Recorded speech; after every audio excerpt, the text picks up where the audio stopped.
What's up everyone, welcome to today's video. Welcome to the Video Game Fight School channel. Thank you very much for tuning in. So many of you already know that Kratos is probably one of the non-superhero heroes that I would more than likely allow on this channel, where we talk about a lot of superheroes. I mean, the channel art speaks for itself. It's been the same for a number of years now. I have no intention of actually changing it unless maybe there's a different version of it, but it's still going to represent these characters because they're kind of very core to exactly who I want to, represent in terms of superheroes. But there was a mistake I made in the release of God of War in 2018 that I do not plan on repeating at this same time. The very first mistake that I would say that I made was not playing this game immediately it came out.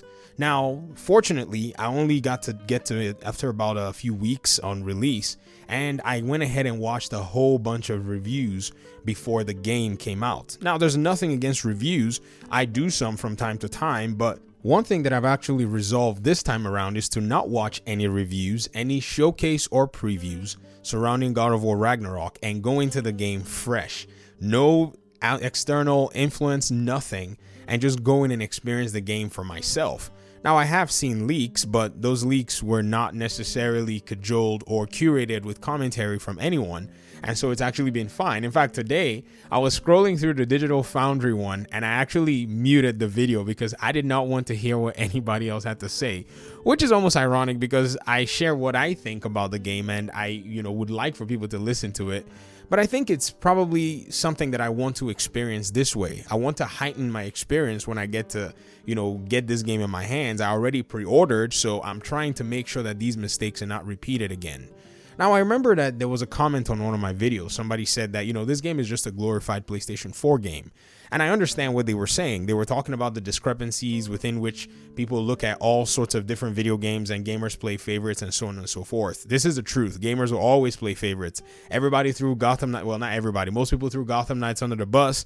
A Plague Tale was celebrated. Both games were not running at the 60 FPS that people are claiming are standards. When you look at Sony Santa Monica, their workload in optimizing their game is specific to the PlayStation consoles. So their workload, according to developers, is actually a dream compared to having to be in a studio where you have to balance and optimize your game for multiple platforms. But at the end of the day, it is, in my opinion, one of the better art forms that we have out there in regard to video games. It's one where the publisher, the developer, and the individual artist are given enough time and resources to write and tell their stories. This is one thing we're not seeing a lot in video game development these days. It's the time constraints and the ability for these teams to be able to pull through and get the product out to their fans at the delivery date. And I think this has become something that games that get this time in the oven are going to always be appreciated. And games where the art form is actually very well accentuated, like Ragnarok, maybe even other games like Elden Ring. I know some of you are like, oh, we don't like Elden Ring. I get it. Elden Ring is like sauerkraut. You gotta actually acquire the taste for it, but it's also good for you because you get to experience gaming at its core. And it may frustrate you because this is how the developers decided that they would design their game, with elements of frustration within it, because that's what gaming is about. It's the challenge. And I understand some games like God of War Ragnarok, they're like vanilla and milk. You have difficulty settings. You can go all the way from story all the way to give me all the smoke mode. You understand what I mean? So these very, different paradigms of design are very important by and large, and the audiences are also audiences that are important to everyone. So I'm going into this, hopefully, if I don't go get tempted before the 8th, God willing, I think I can stand it. I can stay away from all of that. All I'm just going to keep doing is just making videos on other topics, maybe Hogwarts Legacy, maybe Midnight Suns, and just keep my mind off of it and just keep looking at technology that I'm probably going to use to crush this game when it comes to PC, and just kind of, focus on those other irrelevant things while I kind of want to just take in this game and just, check it out from a perspective where my mind is going in fresh.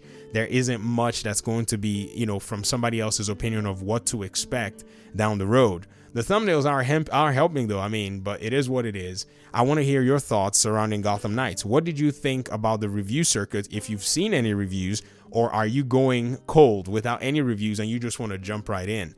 Let me know in the comment section, and hopefully we'll talk pretty soon in another video. Thanks so much. Peace out.